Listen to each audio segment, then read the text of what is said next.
Hi friends, welcome to சுட்டி தேவதைகள். இன்றைக்கி நம்ம சேனலில் சிக்கன் சுக்கா செய்வது எப்படி அப்படின்னு தான் நம்ம பார்க்க போகிறோம். எல்லாருமே நம்ம சிக்கனில் நிறையா வெரைட்டிஸ் செஞ்சுருப்போம். இந்த மாதிரி ஒரு டைம் செஞ்சு பாருங்கள், ரொம்ப சூப்பராக இருக்கும். இது நம்ம ரசம் ப்ளஸ் தயிர் சாதத்தை கூட வச்சு சாப்பிட்டோம் அப்படின்னா ரொம்ப டேஸ்ட்டாக இருக்கும். வாங்க இப்போ வீடியோக்குள்ளே போகலாம். சிக்கன் சுக்கா செய்கிறதுக்கு பார்த்தீங்க அப்படின்னா 2 பெரிய சைஸ் வெங்காயம் எடுத்துக்கோங்க. இந்த மாதிரி எடுத்துகிட்டு ஒரு கடாயில் 2 டேபிள் ஸ்பூன் எண்ணெய் விட்டு இந்த மாதிரி வெங்காயத்தை நல்லா பொன்னிறமாக வதக்கி எடுத்துக்கோங்க.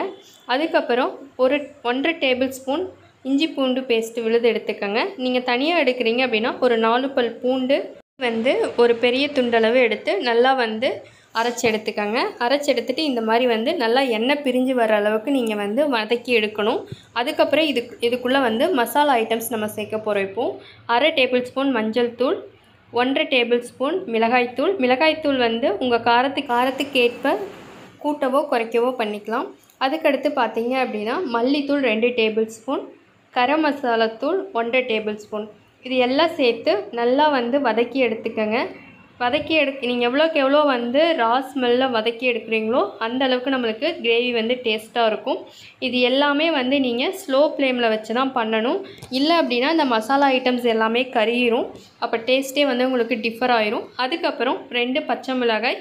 இது உங்களோட சாய்ஸ், ஆப்ஷனல் தான். பச்சை மிளகாய் சேர்க்கும்போது நம்மளுக்கு கொஞ்சம் டேஸ்ட்டாக இருக்கும், அதுக்கு வேண்டி சேர்க்குறது.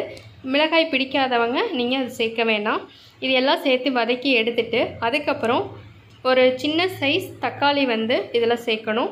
தக்காளி அதிகமாக சேர்த்திங்க அப்படின்னா நீங்கள் பார்த்தீங்க அப்படின்னா டேஸ்ட் புளிப்புத்தன்மை ஆயிரும். அந்த சுக்காவோட அந்த ரா டேஸ்ட் நம்மளுக்கு கிடைக்காது. அதனால் சின்ன சைஸ் தக்காளி சேர்த்துமோ போதுமானது. இது எல்லாமே நல்லா சேர்த்து நல்லா வதக்கி எடுத்துகிட்டு எண்ணெய் பிரிஞ்சு வர அளவுக்கு நீங்கள் வதக்கணும். அதுக்கப்புறம் பார்த்தீங்க அப்படின்னா நம்ம வாஷ் பண்ணி வச்சுருக்க சிக்கன் பீஸில் உள்ளே நீங்கள் போடணும். இது பார்த்தீங்க அப்படின்னா 1/2 கிலோ சிக்கன் நான் செஞ்சுருக்கேன். உங்கள் வீட்டில் நீங்கள் எவ்வளோ பேர்த்துக்கு செய்கிறீங்களோ அதுக்கு தகுந்த மாதிரி மசாலா ஐட்டம்ஸ் நீங்கள் சொன்ன இதிலிருந்து நீங்கள் இன்க்ரீஸ் பண்ணிக்கோங்க. சிக்கன் சேர்த்து நல்லா இந்த மாதிரி நல்லா மசாலா ஐட்டம்ஸ் ஃபுல்லாக படுற மாதிரி நல்லா வதக்கி எடுத்துட்டு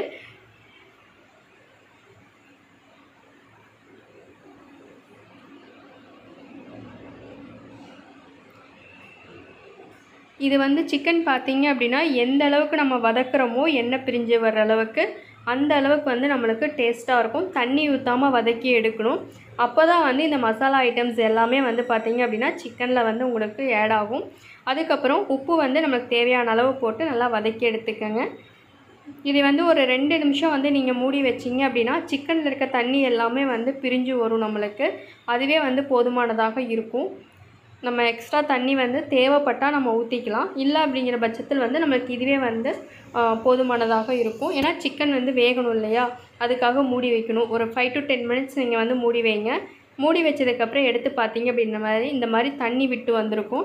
அதே நல்லா நீங்கள் கிளறி விட்டுட்டே இருக்கணும். அடிக்கடி நீங்கள் எடுத்து கிளறி விட்டீங்க அப்படின்னா தான் கீழே மசாலாவெல்லாம் அடிப்பிடிக்காமல் இருக்கும். அப்போ தான் உங்களுக்கு டேஸ்ட் நல்லாயிருக்கும். இதில் பார்த்தீங்க அப்படின்னா இதே கன்சிஸ்டன்சியில் நீங்கள் வச்சிங்க அப்படின்னா இந்த கிரேவியும் சூப்பராக இருக்கும். இது சப்பாத்தி, பரோட்டா இந்த மாதிரி இதுக்கெல்லாம் சூப்பராக இருக்கும். இதில் கொஞ்சோண்டு நான் கொஞ்சம் தண்ணி ஊற்றி அதில் நல்லா சிக்கனை வேக வைக்கிறேன். இது ஒரு 10 மினிட்ஸ் நீங்கள் வேக வச்சிங்க அப்படின்னா உங்களுக்கு நல்லா சிக்கன் கிரேவி மாதிரி எல்லாமே தண்ணி எல்லாம் வற்றி ஒரு மாதிரி ட்ரையாக கிடைக்கும். அதுதான் இப்போ நம்ம பார்க்க போகிறோம். பாருங்கள்.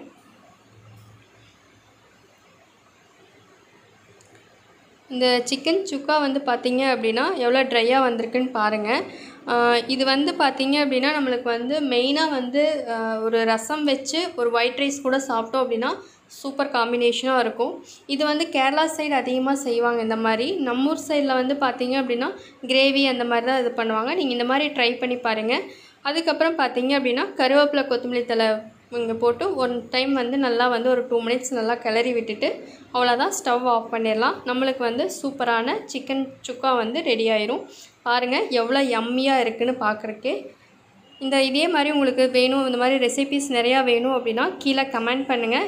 உங்கள் வீட்டில் செஞ்சு பார்த்துட்டு எப்படி இருக்குன்னு கீழே கமெண்ட் பண்ணுங்கள். இந்த வீடியோ உங்களுக்கு பிடிச்சிருந்துச்சு அப்படின்னா நம்ம சேனலை மறக்காமல் சப்ஸ்கிரைப் பண்ணிக்கோங்க. கூடவே உங்கள் ஃப்ரெண்ட்ஸ்